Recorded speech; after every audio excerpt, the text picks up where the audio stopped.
Okay, so hello everybody. Good afternoon. Today we're going to have a look at a very interesting subject, the passed pawn.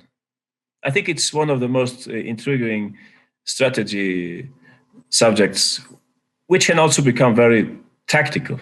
I mean, the further the passed pawn gets, the more tactics come up in the position. But we will look at the passed pawn from a I would say from a mainly strategical perspective. But of course, there will also be a lot of tactical considerations in these examples. And as a warm up, I wanted to show a position that I played myself the other day in a blitz game. I happened to end up in this position with the white pieces. And I will simply ask you to send me white's best move here. If you can send me white's best move, and perhaps you would like to add a little variation. So white to play, try to find the best way to go with the white pieces. 2 minutes.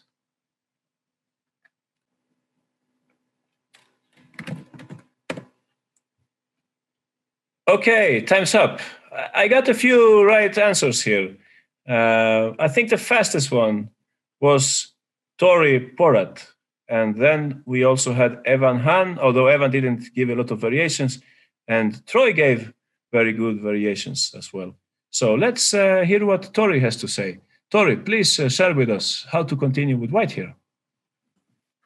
I played rook a4 because the queen is limited because they can't move anywhere else. The knight will be hanging. So the only option is for the knight to take on e3. Okay. So after knight takes e3, I played rook takes b4.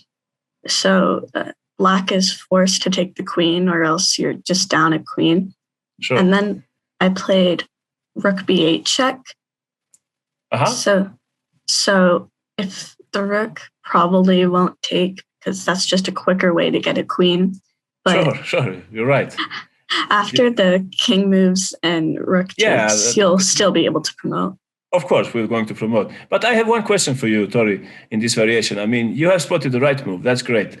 But I guess you also had a look at the move queen takes b2. I mean, black could, in fact, exploit the fact that the white queen is unprotected on c2 in order to offer the exchange of queens. And let me tell you that when I play this game, I didn't play rook a4 because I couldn't see this clear what would happen here. But maybe you have an idea about how to continue here with white? I was thinking queen takes b2. Sure. And then after this,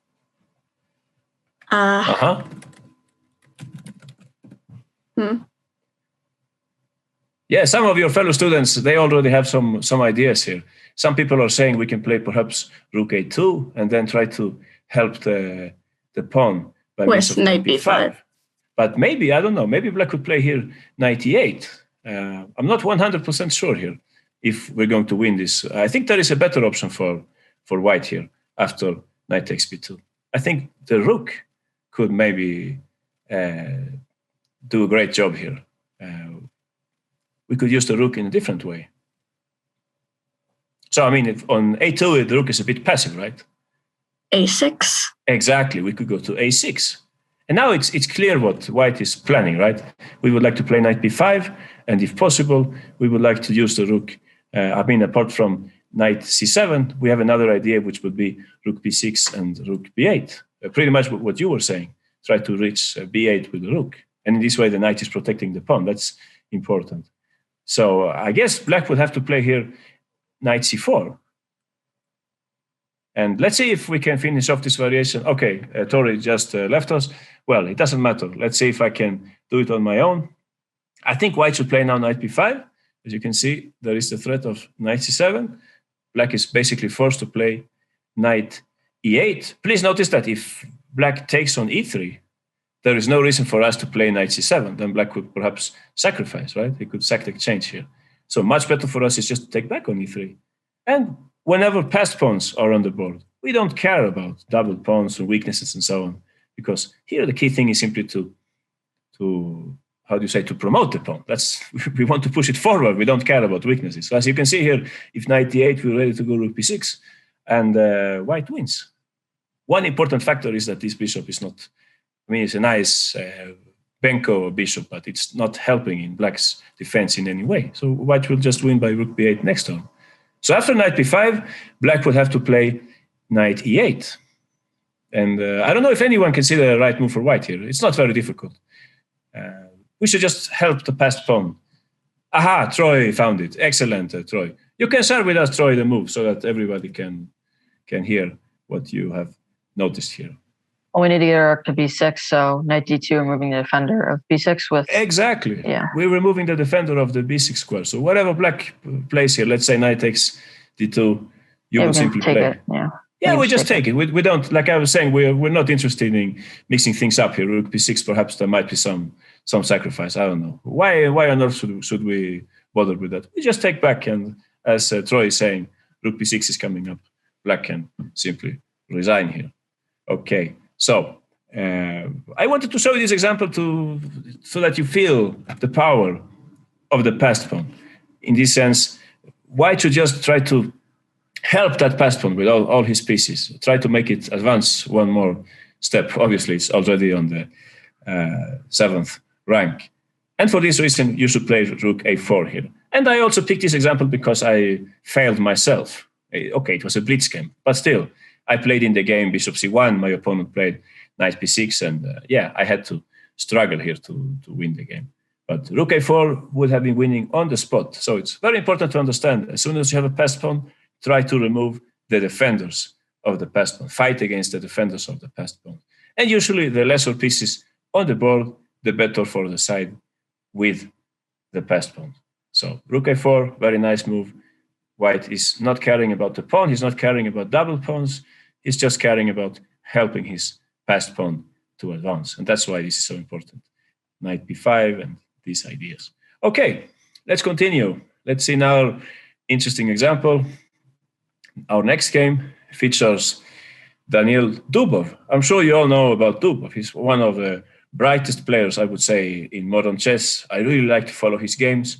He has a very active style, very sharp player, says Austin. Yeah, you're right, Austin. He's a very sharp player, and also he's very inventive in opening theory. He has a lot of interesting ideas in opening. So I would say whenever Dubov is around, you can be assured that there will be very entertaining games. And here we have one example. This is from the Russian Championship last year. As you can see, white, it's a messy position, I know, but white has a passed pawn. That's important to notice. We have this pawn on d5. And there are other features in this position. Yeah, you can say that black also has a passed pawn, but it's probably not very powerful. It's easy for white to pick that pawn up. So I will not ask you for the best move in the position because it was not played in the game, perhaps. I will simply ask you, what do you think Dubov played here? So 2 minutes, send me what you think is White's most interesting choice here. And if you like, you can just write some comment as well, some explanation why you like this move. So send me the move you like most for White.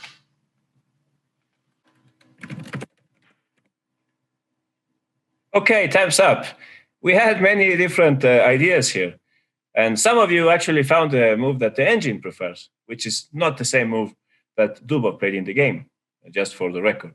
So a very reasonable move for White here would be e4. That's what the engine says. And here, Black would take on b5. I think that's the reason why he didn't play it in the game. He was not so convinced about this position. Now, of course, we can pick up the pawn on f2. Notice that if White plays e5, which looks nice in the first place, Black is ready to go queen a6. So that's important to understand that Black also has his threats here in this position. So rook takes f2, Black would have to move away his queen. I guess he will go to a6 in order to win time. And after knight e3, what Black could try to play here, taking into account also that the knight is hanging, is knight d7. So this is a good idea for the player who's playing against the passed pawn. Try to block it. So in the best of worlds, the knight could go to e5. Okay, Arnav says rook c8, but then I don't know, maybe you will have trouble with bishop h3, or that doesn't matter. Well, maybe, yeah, you're right. Maybe you can play rook c8 as well. But anyway, as a general plan here, knight e7 would make sense. Try to bring the knight to e5. The computer likes this position very much for white, but in the game, Dubov found another idea for white. So let's listen to Sarvagna Velidandla. Please, Sarvagna, share with us which move do you like for white here? I was thinking about d6, knight b6. Sure, d6, we're pushing that passed pawn, and also we're preparing to go knight b6. Then there is also a tactical detail. Maybe you saw it, Sarvagna. If I take on b5, I will actually lose a piece here. Why to play and win a piece, right? We have a simple tactic here. Knight b6. As you can see, both these pieces are a bit loose, right? So I guess you could go knight b6, but even better would be perhaps the other way, right? If you want to attack them both at the same time. Oh, knight a3. Exactly. I think that's just winning for white. It's completely winning. Sometimes it's difficult for us humans to go backwards. We talked about that some other session. So you're right. d6 is, well, I think it's the nicest move here, and that's what he played in the game. So after rook a8, he continued in the way that you said, knight b6. I also thought about the move rook d5. It looks nice. Sometimes when you push a pawn, you can immediately use the squares vacated by that pawn, like here, rook d5. But anyway, it's very clear-cut what he plays in the game. Knight b6. And okay, here black played rook e5. He must protect the knight somehow, and it can, of course, not move, because then he would lose the bishop. So what do you think, Sarvagna, after rook e5? Which move do you like most for white here? Or what do you think Dubov played in this position? Which move would be the most forceful continuation in your opinion?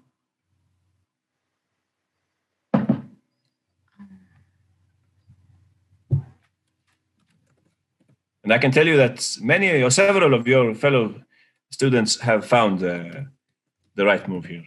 Is it queen takes c5? Exactly, bravo. That's the right move. That's how he played. It's not only a very beautiful move, it's also a very strong move, because now Dubov is removing the defenders of the passed pawn. And as we will see soon, black will end up with a queen against rook and the bishop. And the queen is not, I mean, it's a good defender, but it's only one piece, while the rook and the bishop are two pieces. Well, we will come to that.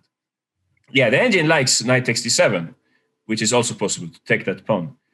Black could take on b5, and white could not play bishop c6 here due to rook c5. So he would have to play something else. And for sure, white has an advantage here. But I like, of course, more what he played in the game. Dubov. Queen takes, rook takes, knight takes d7, queen g5. So which one of the rooks would you take here, Sarvagna? The c? Or actually, no, the rook on f8, d7. Okay, can you give an argument? Why would you take the rook on f8? So d7, and then the queen has to go back to d8. Exactly. So, I mean, again, if we compare these two rooks, it's rather clear that it's the rook on f8, which has the highest defensive potential, so to speak. So it makes more sense to eliminate that rook. So knight takes f8, king takes f8, just like you're saying, d7. Black had to play queen d8. As we all know, the queen is not a good blocker. I mean, it's good at blocking, perhaps, but it's better to block the passed pawns with a piece of less value, because obviously if it's threatened, it's bad news for us. So it would have been better to have some other piece there. But anyway, black had no choice here. So your next move, very simple. We have no reason to mess this up. White has a huge advantage. He should just stabilize the position. So what would you play, Sarvagna? Rook f2? Yeah, we should just take that pawn. The other pawn, we can wait with. That pawn will fall off later on. So just rook takes f2. And this is basically, I would say, a matter of technique. Material is more or less balanced, but this pawn, as you can see, it's no longer a normal pawn. I mean, this pawn is not worth 1 point like we were taught when we were beginners, that each pawn is worth 1 point. This is worth much more. So white is basically winning here. He should just make sure that this pawn stays on the board. He can lose any other pawn, but that pawn must stay on the board. So after rook c7, Sarvagna, what should white play? Bishop h3? Of course, bishop h3. That's the only priority here. That's also interesting with passed pawns. Once they appear on the board and they're very advanced, strategy, in a sense, becomes more simple. It's the only thing that matters is the passed pawn, both for the side having it and the side playing against it. So g6 was played here. Okay, Evan says that if a pawn advances, it's worth 1 point more depending on the situation. Well, that sounds almost philosophic, Evan. Interesting theory. Yeah, I'm sure that the more it advances, the more important, the stronger it becomes. So let's finish off this example, Sir Wagner. What to play with white here? You don't want black to play f5, do you? No. So you could play e4. That's a reasonable move here. Oh, yeah. E4. Yeah, you could. But actually, Dubov didn't. And I'm not completely sure what was the reason he didn't play it. Maybe he didn't like black playing king e7. In the game, he played a much nicer move. He physically prevented f5. So what did he play? Aha, Troy found it, Arnav, Zoe. Rook f6. Exactly, rook f6. That's a nice move. Again, it's a beautiful move and it's a very strong move. Black cannot take, of course, then the pawn would queen. So what happened here? Now king e7 is useless because Dubov has prepared to go rook df1. And as we can see, no matter how black takes on d7, he will end up losing a lot of material. So the king, unfortunately, had to go back to g8. And here it's easy, but still I like this final part of this example. First, rook f d6, securing the rook, securing the pawn. Now it doesn't matter that black plays f5 because we have two rooks protecting the pawn, right? And when black plays rook c2, which would be the most technical choice here, Sir Wagner, for white? The most technical choice. In order not to risk anything, what would you play? You can see that actually black has some distant dreams of creating a passed pawn. So what would you play? Oh, we have a lot of conversation in the chat here. The flag is stronger than the fall. Well, unless checkmate. I think we're getting further and further away from the subject. Anyway, yeah, Austin found this move as well. So what do you think, Sir Wagner? Should we protect that pawn? Or should we do something? Yeah, I'm thinking bishop e6. That's a nice move. I didn't even think about bishop e6, but it's very, very, very flashy move, right? Yeah. Let's see if it works. So if I take, you will take. You're now threatening to go rook e8. I cannot see how to defend with black here. Somebody with a very good tactical vision. Rook c1, is that possible? Well, we're now in some deep tactical variation here. I would say this is not necessary. It's not completely necessary, is it? Rook endgame. There might be some. Okay, Cooper says just play king f7 immediately. When is that? Oh, here. Okay. I understand. Yeah, of course, you're right. You can see that I'm not using an engine here. That's a much better move, of course. I understand your point, Cooper. Yeah, take with the queen. So, too flashy, bishop e6, Sir Wagner. Let's play something more simple. No, Cooper. Rook, king f7, rook f1. Let's see if I follow you here. What is that? I don't follow. No, this is okay for black. What rook f1? There is no rook f1 here. No. So, yeah, let's get back to this position. Let's not complicate things when we are already winning, right? So, Sir Wagner, sorry. Please continue. The a3. Okay, that's a very reasonable move, a3. I cannot see any big flaw with that move. Maybe you don't want him to take that pawn. But, okay, then you would say that you would play rook c1, right? This is a typical method when... Is it like rook 6, d2? Yeah, that's what he played. But I was just curious about your variation. Please notice, whenever somebody plays this against you, consider a king move. King g7 should be reasonable here. And if white plays rook c8, I'm sure you can all see what might happen here. Black might have some counterplay. Is that so? Queen e7, perhaps? Queen a5 says, oh, yeah, that's a nicer move. Yes, for sure. Now we have a counterattack. So no matter what happens here, I think we should avoid this. Maybe rook d1, I don't know. But why on earth should we make things so complex? And Dubov, no matter, he's a very entertaining player, but when he's winning, I think he doesn't want to risk anything. So yeah, just like you say, Sir Wagner, rook 62. That should be the right move. And if now rook takes, white will have a very simple plan here. Which would be the winning plan here, Sir Wagner, for white? Rook c2 to c8. Mm-hmm. Exactly, rook c2 to c8. This is, of course, very basic, but I think still it's very important. Once you have a pawn on the 7th rank, you should try to use these squares. And if I play f5, how can you renew this idea, so to speak? E4. Yeah, e4, nice. But also, I think perhaps even simpler, just bishop g2. And if b6, you can put the bishop on c6 and you bring the rook to. Yeah, in some way, you will bring the rook to e8. So this is just game over. In the game, they played rook c7. And yeah, I guess you can see what white played here. Just the same idea that we looked at. B6. Yeah, rook d3, preparing to go rook e3. Black tried f5. And here, in order to deflect the black rook from the pawn, B6. b6. Okay, that's it. Black played rook c2. And the last move of the game, to finish off this very nice example. Bishop G2. Okay, to make him suffer. Yeah, I mean, from a psychological point of view, you can play that. But if you want to finish the game a bit earlier, what would you play? Rook E3. Rook E3. So it's game over.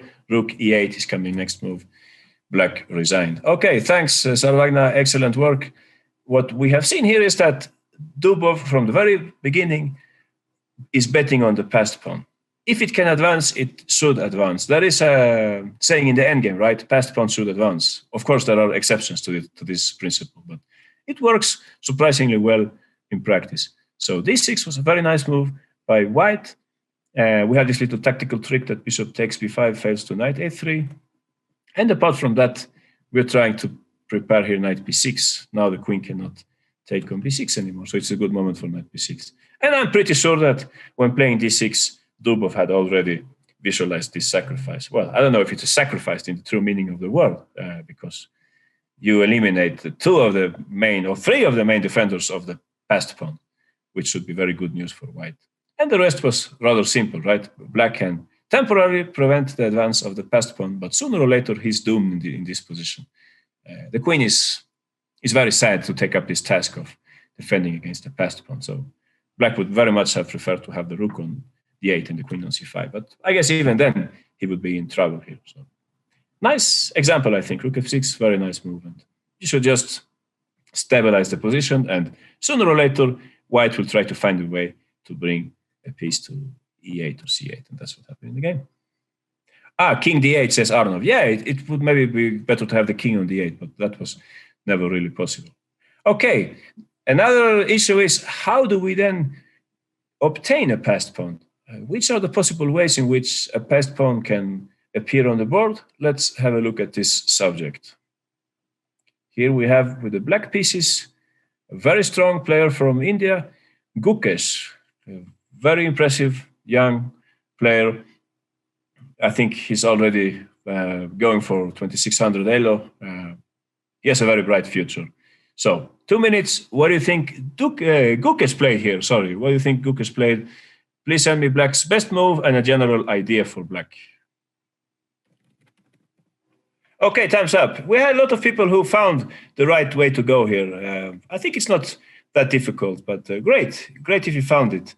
So I don't think I'm able to name all of you, but the fastest one on this one was Arnav Gupta. So Arnav, please share with us how to play with Black here.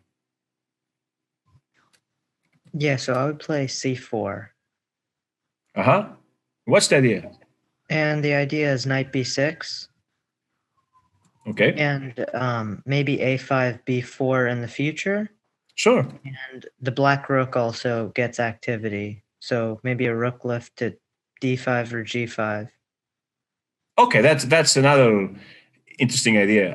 To use the rook on the king side, but also you could perhaps use it on the queen side, right? You could put it on c8, and if we're lucky, we might later on be able to play even c3, right? Creating a passed pawn. And let me tell you, Arnav, that also in the game, well, white played here b3. This was not a good choice, but it's natural. Somehow white tried to attack the pawn on c4. And here, Gukesh didn't play knight b6. He could have played it. I thought about this move, but I thought that perhaps white could take and put a queen on c3. As some of you might have noticed, we cannot take here on c4 due to this standard tactical trick. But white could perhaps play queen c3. Yeah, we said that the queen is not a good blocker, but there's no other piece available. So maybe white could hang on here. Knight e4, definitely black should be careful allowing knight e4. So in the game, Arnav, after b3, Actually, black found a much nicer move. And it's a tactical move, which Gukesh found at this point. Let's see if you can find it. Rook C8. Based on fork, perhaps?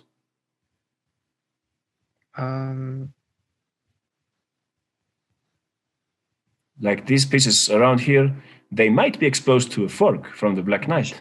Bishop F. Knight 95. Yeah, almost. I mean, 95 again. I think if you play that, it's perfectly possible. But somehow White would try to play Queen C3 here and block the pawn on C4. It's not the best blocker, but it's all we got. But there is a stronger move here. Aha, Aradia, Austin have found it. Ashish found it as well. Kevin found it. C5. Yeah, knight C5, exactly. That's how the game went. And here already White is in deep trouble. He took on C4. There's not much more to do. Among other things, this pawn is very weak. And what follows now, Arnav? Rook takes D2. Of course. Please notice, everyone, that black does not win material by doing this. It's not a combination to win material. It's simply a combination to reach a better endgame. So please continue, Arnav. Knight B3. Sure. Sorry if I'm not able to answer everybody in the chat. Congratulations to Radia and Nathaniel, who found this nice little combination as well. Okay, so how would you take on C4 now, Arnav? With the pawn. With a pawn, of course, because the further this passed pawn gets, the better. So it's of course a good opportunity to create an advanced passed pawn. Yeah, White's next move is not difficult to understand. Queen C3. And here we have an interesting situation, because if you compare the different pieces, the piece which is most useful, I would say, when we have a passed pawn is the queen, because the queen is very good at unblocking the opponent's queen. So I'm sure you can see the next move here, right, Arnav? Queen B8. Yeah, Queen B8. In the game, Gukesh played Queen B6, but I think it's roughly the same thing. Aha, very nice little tactical move. As you can see here, bishop takes is impossible. Then there will be a pin somehow on the C file. And now Queen B3 is threatened. Also, black can play for Queen B1, but basically I would say Queen B3 is what he's trying to play here. There was a famous endgame, by the way, Marshall Capablanca in the year 1909. Those of you who are very intrigued by chess history can look up that game. Capablanca won in very similar style to Gukesh here. Okay, let's continue. Bishop D1. There was Queen B1, like we were saying. Black can also bother White on the first rank. And after Queen C2, Arnav, what do you think Gukesh played? Takes. No, he didn't take, because if you take, I still have a slight chance of, if I'm able to bring my king to C3, let's say, I would have chances for a draw, right? And also notice that bishop F5, the idea is excellent, but I think, no, it's not so excellent. No, it's a bad idea, I think, because I can get there with the king. But even so, even if this wouldn't work, I would also be able to play E4. So definitely bishop F5 does not make sense. However, we can use this idea in a better Queen version, A1. right? Sorry? Queen A1. Yeah, you're right. Queen A1 is interesting as well. Why didn't he play Queen A1? Good question. Because now he's attacking the pawn and at the same time he's preparing C3. Was he bothered by some perpetual, perhaps? Is that possible? What do you think, guys? Is this reasonable or no? No, perpetual, right? I can always take and go back with my queen. Yeah, you're right. Queen A1 is very reasonable. But okay, Austin says, and Zoe, they say that there's another easier choice for black here. And I think so, yeah. After all, we try to find the simplest path, right? Bishop F5. So which would be the simplest path or not? Apart from Queen A1, very good move. There is another move which is perhaps even better. Bishop F5. Sure, Bishop F5. I just continue thinking about your move, Queen A1. Maybe he would play here Queen A4. Is that possible? That might be the idea, right? White's idea. C3. Or then you just push the pawn anyway. King H2 maybe. I suspect that he didn't want to even calculate some kind of, checks or perpetual. I don't think there is a perpetual one. I think he wanted to play the simplest way as possible. So he played here the very nice move, Bishop F5. In this way, he's getting ready to take on b1. And as you know, when you have a bishop, it's important to try to cover the square on which the pawn will advance. So here, black is tactically winning, right? Yeah, no way white can prevent the march of the c pawn. So in the game, white played queen d2. I'm sure you can find black's next move here. Arnav, you don't want to create counterplay. Bishop. So you D3. don't play c3. Sorry? Bishop d3. Yeah, you could also play bishop d3. Yeah, you're completely right. Why didn't Kukes play that? Good question. Maybe king h2. And if you play c3, I mean, this is not something that I checked. I'm just thinking that perhaps would white have some chances for a draw here? No, I don't think so. No. But again, everything is relative, right?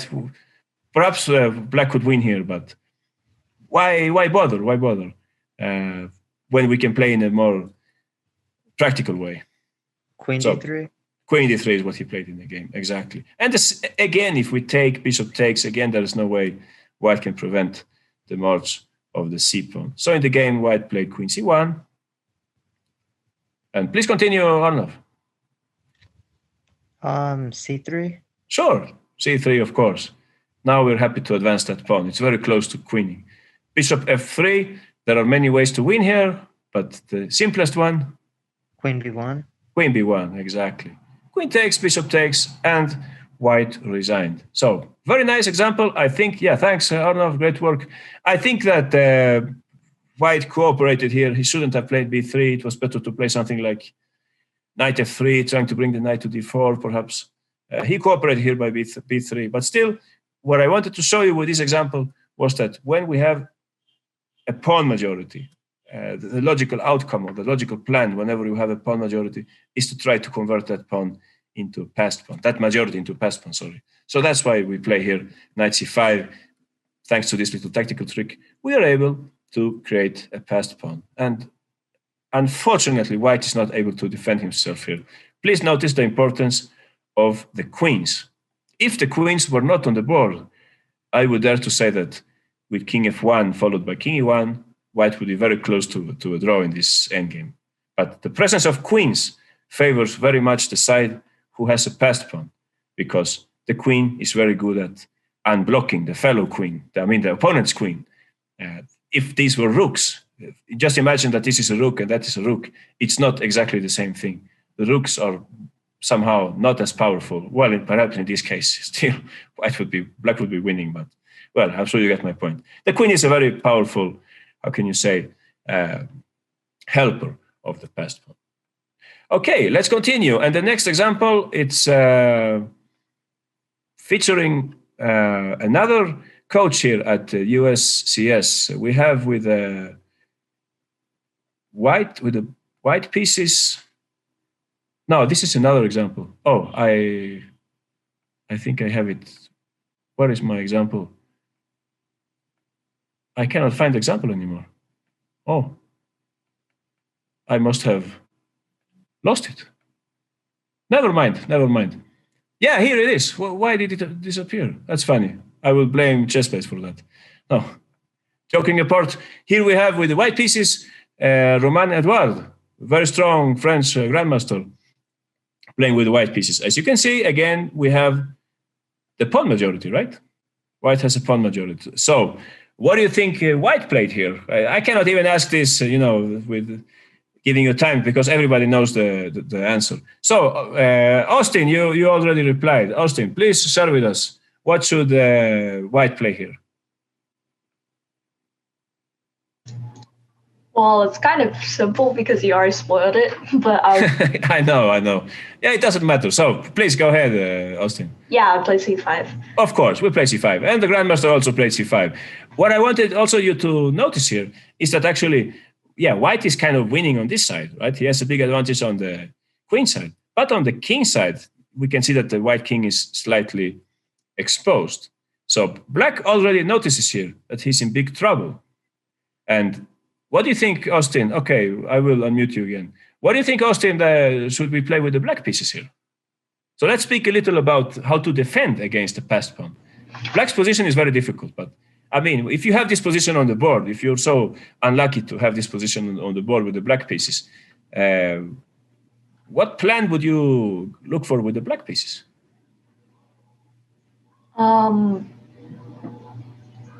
What comes to your mind here? I would play bishop f5. Bishop e5. Bishop e5. Yeah, that's an interesting move. You're right. I guess white would play rook e1, and perhaps I can harass you later on. Let's say something like c6 and play a4 maybe. But I understand you. Bishop e5 is a possible move. But you could also consider the fact that the white king is slightly exposed, couldn't you?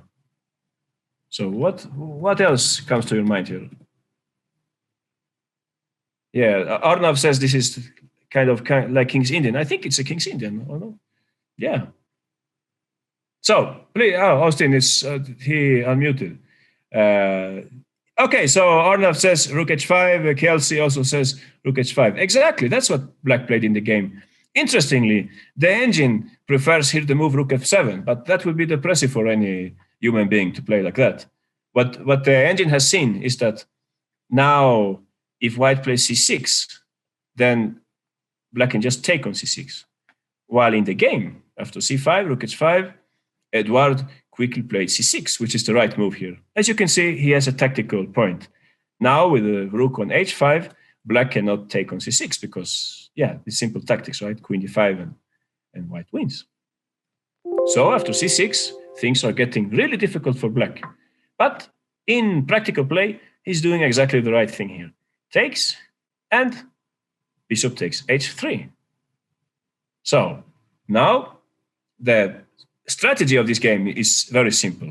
Yeah, white takes on h3. This is helpful in order to gain control of the light squares, and here queen d5. Why do I say that strategy is simple here?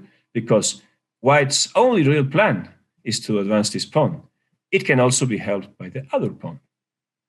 At the same time, black's only plan is to attack the white king. There is no other reasonable plan for black.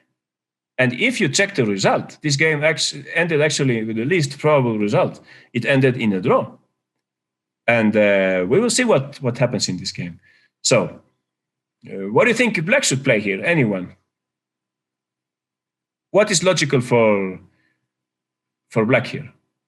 Well, we're in check, Arnav. We have to take care of the check. So, anyone, what should black play here? You can just write in the chat. Okay, Aradia says king h8. Exactly. Please don't play queen f7 here. That's a complete misunderstanding of the position. In that case, of course, white won't rush with a c pawn. He will rather play a4, making sure that these two pawns can advance together. And maybe at some other occasion we can talk about connected passed pawns. That's another fascinating story, connected passed pawns. You can sacrifice pieces and even rooks in order to get connected passed pawns. And here, white didn't sacrifice, well, a pawn he sacrificed, but it doesn't matter. Let's say rook h4 and b5, those pawns will just kill black in this endgame. So, of course, we have to play king h8. Zoe is saying, so why didn't white take on d6? Yeah, that's a good question. You have to ask Grandmaster Eduard next time you have a lesson with him. Why didn't white take that pawn? Or anybody has a theory, what would black play here? Yeah, that's a very reasonable move. Why didn't he play queen takes d6? Rook d8, perhaps? Is that so? Maybe rook d8? What do you think? So that if the queen moves away, I could go queen e6, perhaps. Try to give mate? Maybe. I'm just saying maybe. I'm not checking this with an engine. But for the human eye, it seems like rook d8 might be the reason why white didn't want to take that pawn.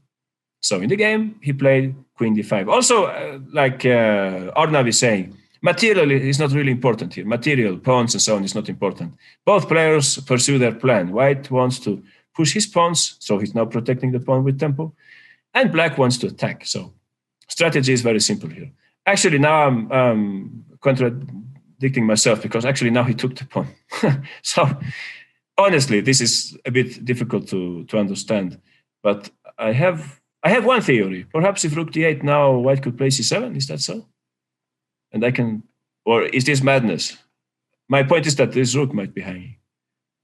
Because if the king was on g8, black would then take and play king f7, right?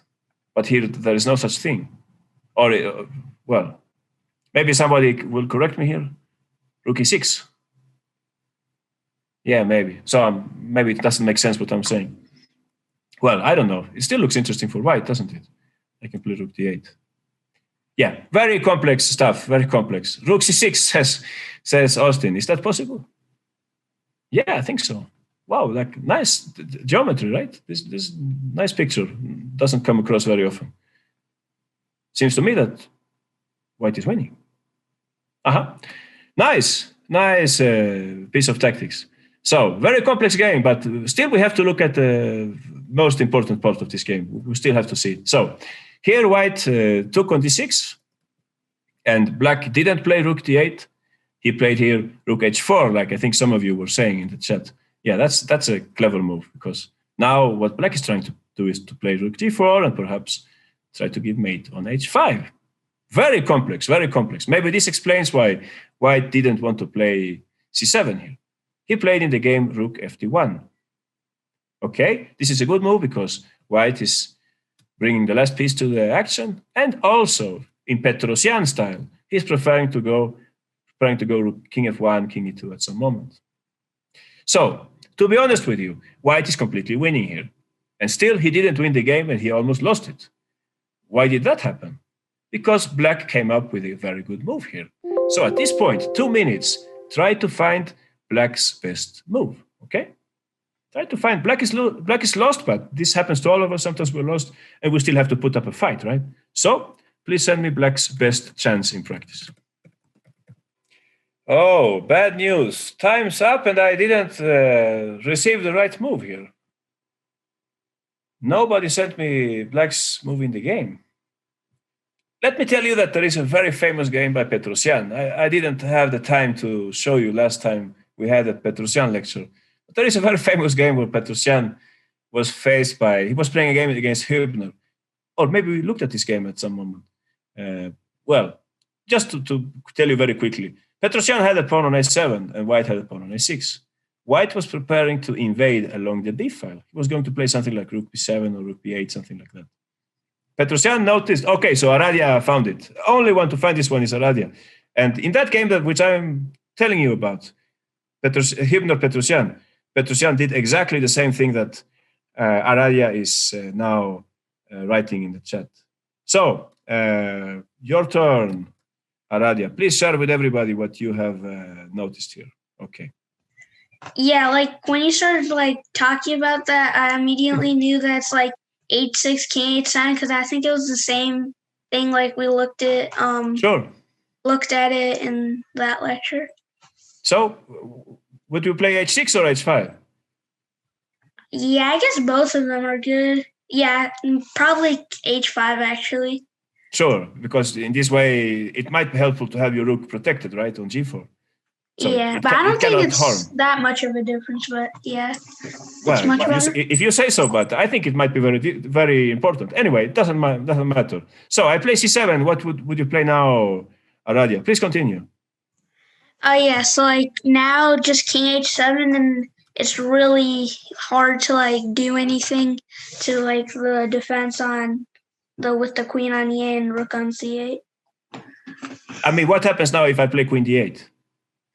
Yeah, I was looking. I'm pretty sure queen e8. Wait, that blunders a rook. Just so that everybody understands this. I mean, this plan. Any other option? Any other idea for black here? Some people were saying e4, and I said, what if c7 and queen d8? Some people were saying g5, and I was saying, what happens if c7 and queen d8? So this plan wins every time almost for white. Only if we evacuate the 8th rank with our king, we're able to counter this plan. So that's why it's so important to play h5. And that's what Petrosian played against Hübner. And he won that. It's a very nice game that he won. If you're interested in chess history, please look up that game, Hübner-Petrosian. If I'm not mistaken, after Petrosian won that game, Hübner just retired from the match. It was a candidate match. And he just got, demoralized by losing that game because he was probably winning.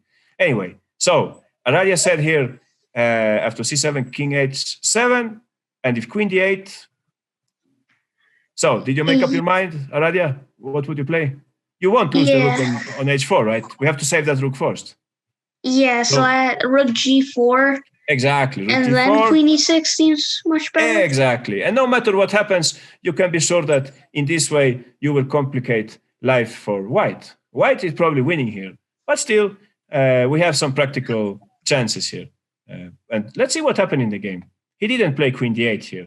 In the game, he played... okay, Arnav says it was too slow. Okay, maybe it's too slow. Like I'm saying, white is probably winning, but it's our best chance. We have to look for our best chance. In the game, white played queen c6. It's not a bad move. This way, also, the queen takes control of the important long diagonal, ruling out the check on h1 in some variations and so on. This game is very entertaining. Black played queen f8. Of course, no queen exchanges. White played rook d7. Maybe now even white might create some counter play at some moment if necessary. And black played here queen f5. Here we have key moment of this game. Here is the key moment of the game. Here is one move which wins the game, and there is another move which loses the game. So I will just give you 1 minute, and you will just try to find out which would be white's best move here. I don't think it's very difficult. So 1 minute, try to find white's best choice at this point. Okay, time's up. We had a few correct answers. Ashish found the right move, and so did Aradia. So Ashish, please share with us. What should white play here? I said king f1 to e2 to like... Sure, king f1 to play king e2, exactly. And did you check any other move, or maybe in 1 minute you had no time to check alternatives? You just felt that this was the right way to go. Yeah. So nice. That's good intuition. Still, black has some checks here. I could give check on h1, but then obviously you're going to take the rook, right? You can just take the rook here. Yeah. And when black takes, we are helped by swapping pieces, of course. I think what we will do here is just to go back to secure the pawn, right?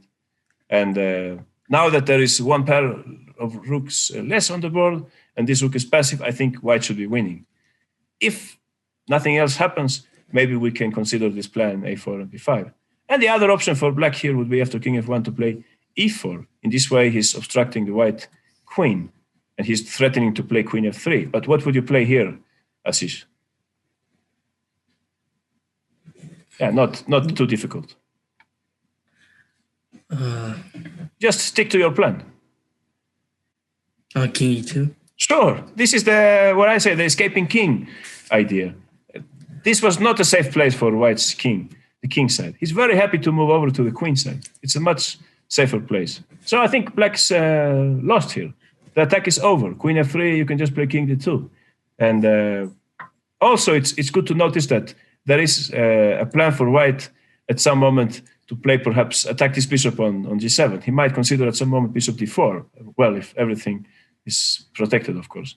But I think black is completely lost here. So let's see what happened in the game. Some people were saying, yeah, thanks, Ashish, great work. Some people were saying rook d8, but this is not a good idea because here black can play rook takes e7. As you can see, queen takes is actually made in 2 moves. And in this sense, you can see how black's strategy prevails in this variation.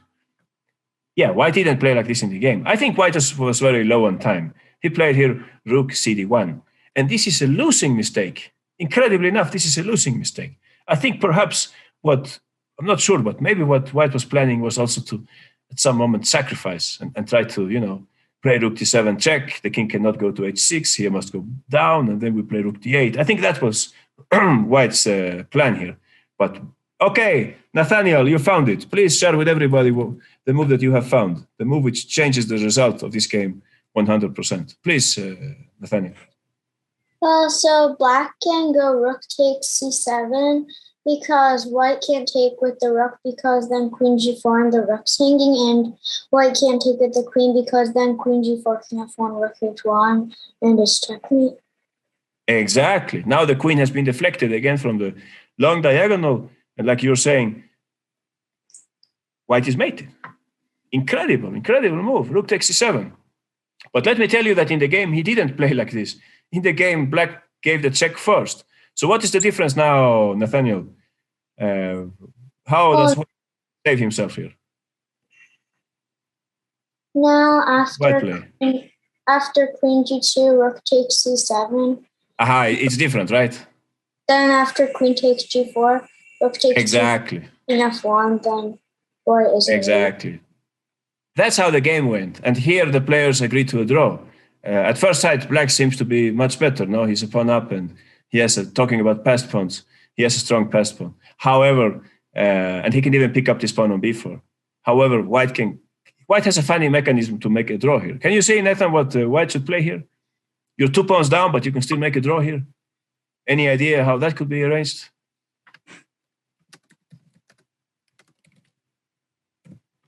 Okay, Aradia found this one. Nice. Please, okay, Nathaniel muted. Yeah, it looks like it's black is just winning here. But, chess tactics is a fascinating story. We have this nice move, bishop g5. Funny, right? We're now threatening to go bishop f6, but not only that. We're also ready to create some kind of fortress here, rook a7.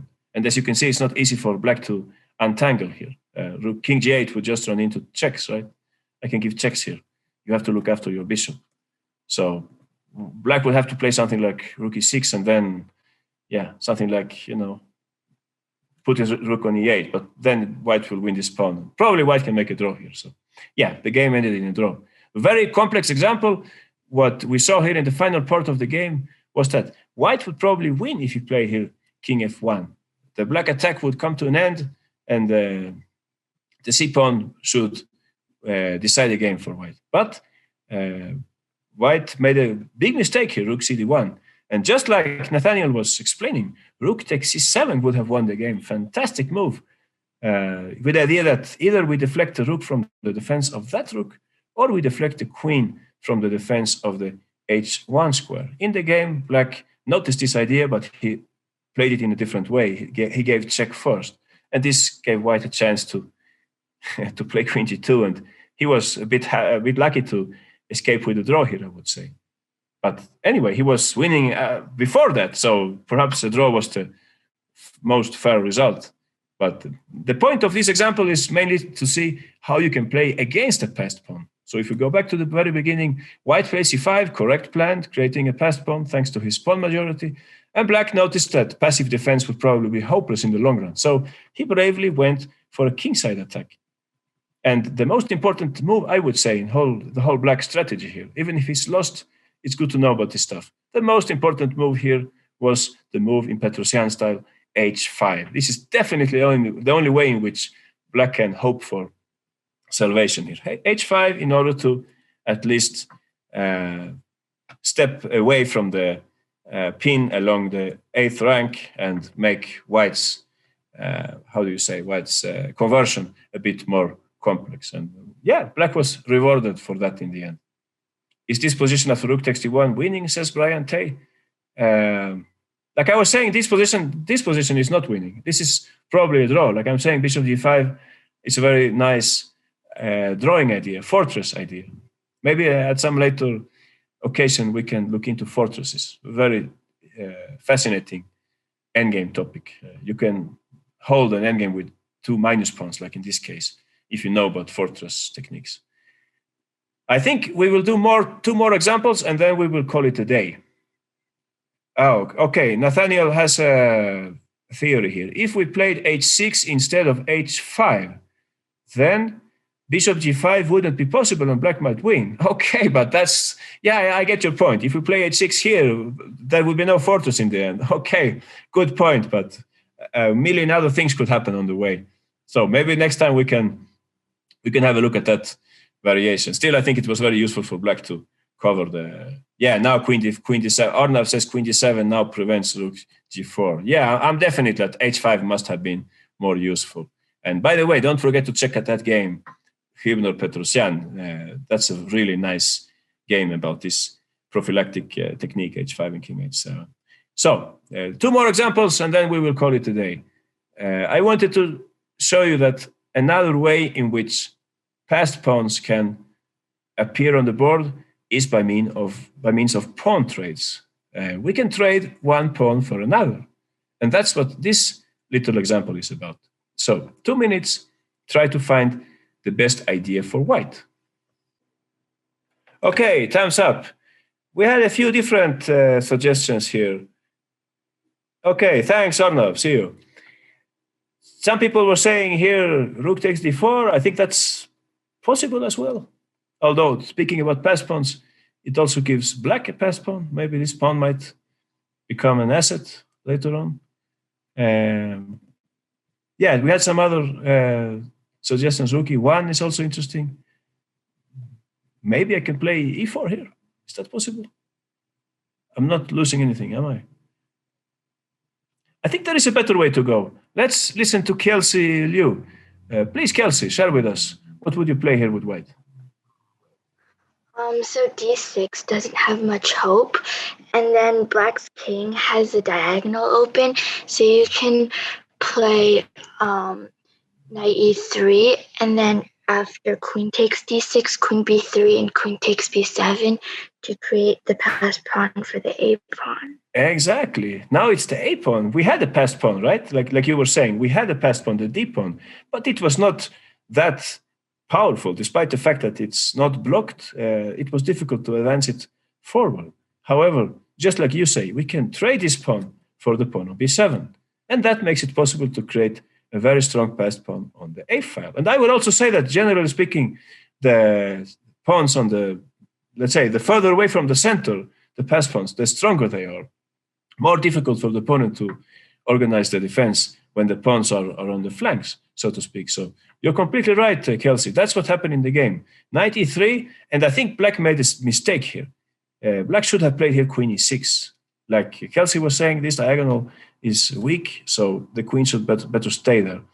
Perhaps he didn't like the looks of taking on d4, but then black would take on d6, and I think still black would save this. Black would hold here by looking after this pawn on b7. But in the game, black took on d6, and that let white swap that pawn, regain the pawn here by queen takes b7. And this position is already very difficult for black. Please notice that this knight on e3 is a great defensive knight. No mate on g2 ever, and also it keeps track of the important square on d1.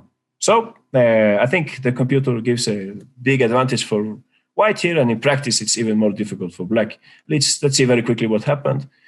White now tries to remove the defenders of the passed pawn, so it's a good moment for rook c8. No problems with mate here. We can always play knight f1. Black played into the game bishop d6, and the rest is very simple. We should just push the pawn, just like Dubov did, right? Should just push that pawn. And no way black can save himself here. Also notice that apart from the fact that he has a problem with the pawn, also black's king is a bit weak here. So bishop c5, for example, would simply lose to queen c8. So yeah, black is lost here. e3, last trick, white simply took with the queen, and no reason to take that pawn, right? So what white will play here is queen b7. You all know about this technique. Whenever you have a passed a pawn, try to put your queen on b7 and then run with the pawn. I think that's what happened in the game. Yeah. So very simple example. What we have seen here, white is happy to trade the pawn on d6 for the pawn on b7 in order to enhance their passed pawn on the a file. And here is a last example on the same topic, I think. I have one last example. Yeah, this is now from the good old days. I thought I should put at least one classic here. So very quickly, let's see here, Smyslov against Botvinnik in the good old times. Nowadays, most people, I think, would just take here and play knight c6. I'm sure some of you play the Maroczy, the accelerated dragon. But in those days, yeah, Botvinnik had very specific ideas about openings. He played d6 here. No idea, really. Perhaps nowadays white would take on c5. However, in this game, they play like this. Now bishop g4. I suspect that perhaps black is doing fine here, but let's see what happened in the game. Okay, black lost the pawn on c5, but he gets back the pawn on e4 very soon, I think. Now he played here knight f6. So it's already a very complex position. As you can see, black is about to get back the pawn on e4. At this point, I would like you to think for 2 minutes, try to find a great idea for white here. Try to find Vasily Smyslov's next move. Very nice strategical idea for white. So white to play, try to find brilliant idea for white, connected with a passed pawn. Okay, this was a difficult one, but finally I think Zoe and also Sarvagna, they found the right idea here. So Zoe, please share with us how to play with white here. My idea was knight d4. So then if knight takes e4, then knight takes c6, b takes c6, bishop d4, and then pawn f3 is a fork. Oh, that's a nice idea. I didn't even think about this. Wow, bishop d4. You have found. I would like to ask Smyslov about this, but that's impossible. He's not around anymore. Maybe, just maybe, black could play e5, right? This would be the way to save myself here. Yeah. Oh, yeah. I understand your idea. Now you can go back, but maybe I can play c5, can I? Yeah. And then I'm not in time to play the fork. I mean, you're still threatening to play the fork, but I guess I have some counterplay here. Now I'm able to move away the bishop, and still this looks nice for white, doesn't it? Now you can play f3, and you can then take on c5. Yeah, good idea. Interesting. I didn't see this move, honestly. Bishop d4. Let me say that Smyslov played something much simpler here, Zoe. So if he didn't play bishop d4, what did he play? No answer. Okay, never mind. Sarvagna found this plan, and some other people as well, Asish as well. Of course, he just took the pawn on a7. So let's see again what happened here. White noticed that he could not really save the pawn on e4 in any good way. Of course, knight e2 would be a blunder here due to rook takes e2. This was one of Botvinnik's ideas. Knight takes, and he picks up the bishop on c5. And other moves here. What else could white play here? e5, perhaps? But then I guess black would play knight e4, and he would have some counterplay. Some people were saying rook b1. That's another reasonable move, but I think black could then play b6. In the game, Smyslov simply gives away the e-pawn. Doesn't matter. What he's looking for here is to create a passed pawn on the a file, and for that reason he played knight e4. If knight takes d4, we have bishop takes d4. Important tactical detail. We're now pinning the knight, so it cannot move. And if black plays, whatever here, we will just play f3, Zoe's idea. And this way we just remain with the extra pawn. I think even 2 extra pawns, right? We will pick up this pawn, and we have the bishop pair, so huge advantage. In the game, Botvinnik played knight takes e4. Now he got back the pawn. Unfortunately, here he's not able to take on c5 because the rook is in the air, so he must take on c6. And Smyslov takes on a7. Well, he's not winning because of this. It's just very nice for white to have a passed pawn on the a file. Let's see very quickly what happened in the remainder of this game, because there is a very nice variation in the end. Black played here bishop f5. We have the situation with f3, so black must do something about that. Bishop f5. Here, Smyslov no longer thinks about material. He's only interested in advancing his passed pawn. First, he plays f3 because he has noticed that if knight takes e3, white would have bishop b6. This is a good move because after rook d7, the rook must keep track of the d4 square, right? We cannot play rook b8 due to bishop d4. So the rook must go to d7. And I'm sure that all of you can see what white would play here, right? Anyone, what would you play with white here? Okay, Sarvagna says c5. Yeah, that's possible as well. You're right. Austin says a4. Yeah, Smyslov also said a4. Exactly. So he said push the pawn. That's what Smyslov claims in his book. By the way, that's one of my favorite endgame books. The book, what's the name? Smyslov's book about endgames. Well, it's about written by himself, and it only features his endgames. Fantastic endgame book. So just run with the pawn. White should be winning here. Black's pieces are not well placed in order to block that pawn, right? Looks very difficult for black. Let's see what happened in the game. After f3, black played knight e6. This makes sense, bringing the knight closer to the a pawn. This is a good moment to run. a4, rook a8, bishop b6. Once we play a5 or c5, there will be some nice teamwork, the pawn and the bishop. After castles, there was c5, knight c8, sad place for the knight. And here, Smyslov played g4. I was trying to understand this move. Why didn't he play a5 right away? What might be the difference? He must have seen something that I can't see. Maybe he wanted to gain space, but yeah. Honestly, I'm not able to see the big point of g4, but it's never in vain. So, okay, a useful move. Bishop e6, and now we should just continue to run. Yeah, Smyslov says that black is lost here. If he plays passively, he must play something active, and that's what Botvinnik played. He played knight takes b6. I know we don't want to play this, but what else should we play here? I mean, the pawn will just run, and yeah, sooner or later, white will bring other pieces to the queen side, and it should be very difficult for black. Maybe, just maybe, one idea of g4 was also that he would like to play h4 and move over the rook. I don't know. So that you don't have to castle anymore in this game, obviously. Maybe, I'm just saying maybe. Let's see what happened here in the game. Knight takes b6, c takes b6, rook fb8. So that's Botvinnik's clever idea. He wants to play here rook takes b6, eliminating at least one of those passed pawns, taking into account that the rook on a1 is undefended. And here, Smyslov made a little mistake. I just wanted to know, in order to finish today's lesson, I wanted to know if somebody can see the best move for white here. It's not what he played in the game. So, 2 minutes, send me what you think is white's best choice here. Okay, time's up. This was a complex one. Many people suggest to play c4 here. Interesting. I'm not just sure what happens if I play c5, so that the pawn doesn't reach c5.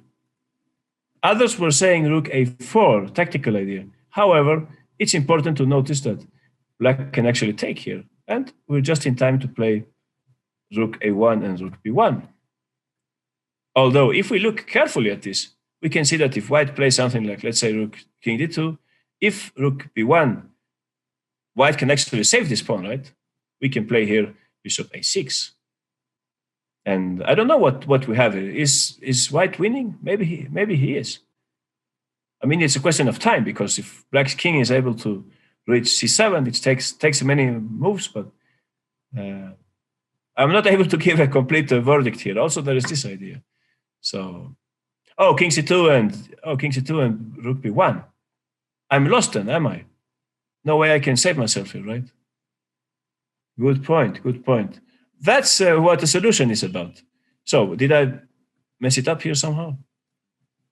No, maybe white is winning here as well. Okay, so if you said bishop e3 at the end, says so. When is that? Here. Oh, nice. Nice discovery. We just have to prevent white's plan. King c1 then, but then the rook doesn't get to b1. And perhaps run with the king now. Run, try to reach the pawn. Who knows? Interesting variation. In the game, just for the record, Smyslov played here bishop d3. And it's basically the same idea. And the game went like this. Yeah, black is not in time to take on h1 due to b7. But Botvinnik played instead rook a2, king a3, and, well, later on, white won the game. But there was a nicer path to victory, and Nathaniel found this one. So please, Nathan, share with us how to win with white here. Let's see if you can see the whole variation. Well, I went king f2 so that after rook takes b6, a takes b6, rook takes a1, there's no check. Sure. So then white can go.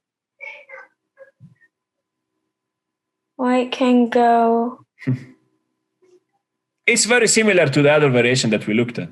Oh, Zoe says bishop e5. Is that possible?